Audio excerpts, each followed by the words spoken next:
How to make template in Notion. Hello and welcome back to our channel, beautiful people. Today we're going to learn how to make a brand new template of your own on Notion. So make sure to watch till the end. So on the sidebar here, make sure to scroll way down and go to templates. So once you're on the templates menu, you can see a bunch of different templates that you can use on your project, but we want a template of our own. So what I want to do is scroll right down and tap on Get Started because you want to be a Notion creator of yourself and make your own template.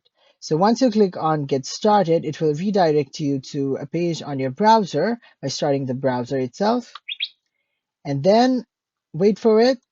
Now, once you're on this account, make sure to create a profile and put all of your credentials, your name, address, and your contact list as well, and then save it. And the next thing you want to do is go to templates here and create again a profile. So once you've created a profile on the profile section, you don't need to do this once again.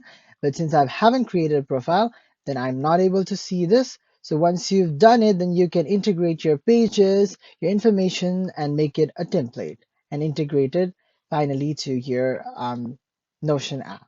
So I hope you guys learn how to make a template on Notion. If you guys learn it, please feel free to like and subscribe to our channel. I hope you guys will make different templates and make your very own templates stand out in Notion. I'll see you on the next video. Thank you so much for watching.